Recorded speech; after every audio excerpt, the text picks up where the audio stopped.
Let's get it. Hey, welcome back to another episode of Chin Checkers. Y'all already know, Mr. Get That Work, Hawk Von Dame, you are you. We are here. God damn. We're at the rip. God damn. Wait, there's a lot of goddams going around. Which way we going? Because it was crazy. Let the bodies hit the floor. Let the bodies hit the floor. Let the bodies hit the floor. Let the bodies hit the... Whoa, we talking about Fundora. All those who don't know, he's out of here. I mean, it was a good fight. You know what I'm saying? We coming on with the jokes already, but wow, what an upset, man. Nobody gave this dude a chance. And not for nothing, he's not a bad fighter, but nobody gave him a chance. No, I lost money, man. I lost money. Yeah. Nothing crazy. You and everybody else, man. But Brian Mendoza, man. He hit him with a good shot. Such a good shot. It stunned him instantly. And he hit him with two more. And Fundora didn't even know where he was at. Yeah. It was definitely, what's crazy? No one's mentioning the shot before that, though.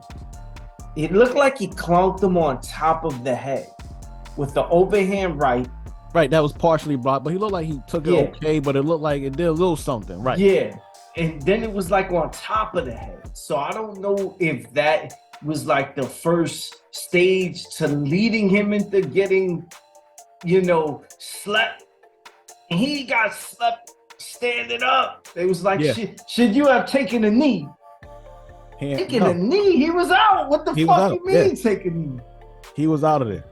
Yeah, the right hand to follow was just throwing the soil on top of the grave, but he was already dead on his feet, man. He was out of there. And the funny thing was, I was watching it and I'm going, my man gets hit way too much. He reminds me of Paul Williams. And that's all I kept thinking about was Paul Williams versus Sergio Martinez and the overhand punch knocking him out.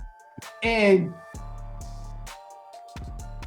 he's taking the punches well, but he gets hit too much. If he fights Charlo, he's gonna get Charlo's good with those counters. Right. He didn't even get the Charlo, man. Damn. Yeah. yeah. He didn't make it, man. I mean, even though he does take a lot of punches, he was winning the fight. But he's one of those tall guys who don't use his size all the time. So he fights inside. He likes to throw a lot of hooks, a lot of uppercuts. And he threw an uppercut that was too far back and ended up getting countered. And that was all she wrote. He woke up and he didn't know what happened. He didn't know where he was at.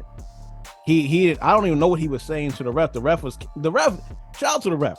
The ref still gave him a count, still gave him a chance. I can't feel my legs. That's what he was saying. I can't feel my fucking legs. Ref, what's going on? Yeah. He was awake. His eyes were open, but he couldn't move. He had no movement.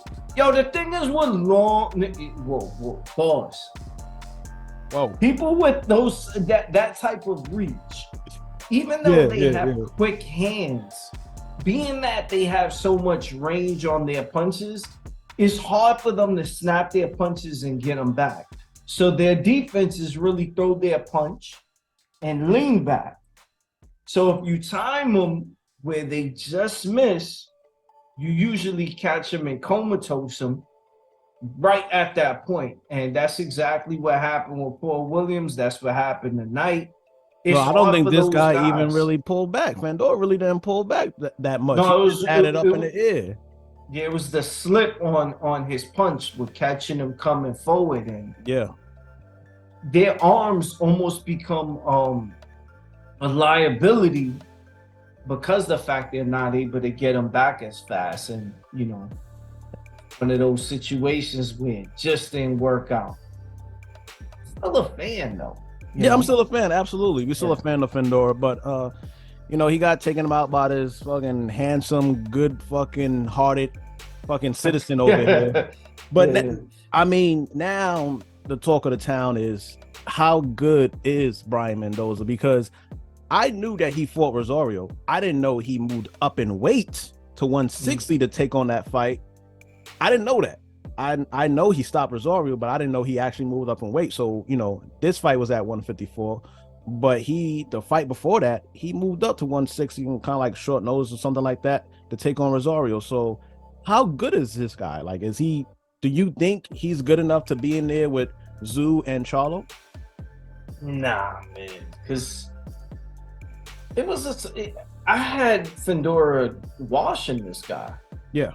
You know, so yeah, he landed a punch. I don't think that's the type of punch that would be landed against a fighter like Charlo. And let me say this, though Fundora got a little bit of pop, he don't have that type of pop that Charlo got, or even Tszyu for that matter.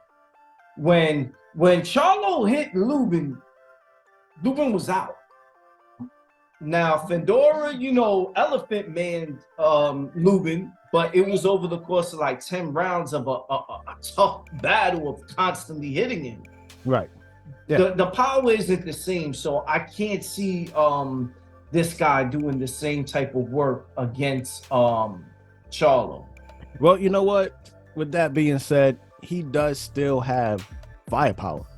He definitely got firepower. So there are a couple of fights to be made. I mean, he's shooting right for the top. I'm not sure if that's too soon, but I wouldn't mind seeing him in another fight before the Charlo Tszyu winner.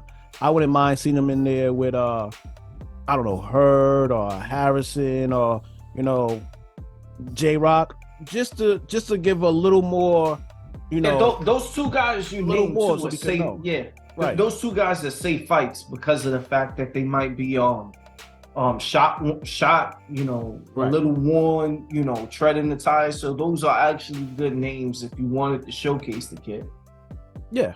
Just to get a little more, so I can gauge a little more if he's actually ready for that. But hey, shout out to Brian Mendoza. He went in there, did his thing when nobody thought he could, and he got the job done, man. So Scott, if you him, are you giving an immediate rematch? No, get this fucking tall tree trunk motherfucking legs out here. No, fuck out of here. We not doing this again. It's like, see, I'm not sure if you watched that show, Attack on Titans. Get this tall motherfucker the fuck out of here. I beat him. No, I stopped him. Stop him. Get this motherfucker out of here, man. I'm good.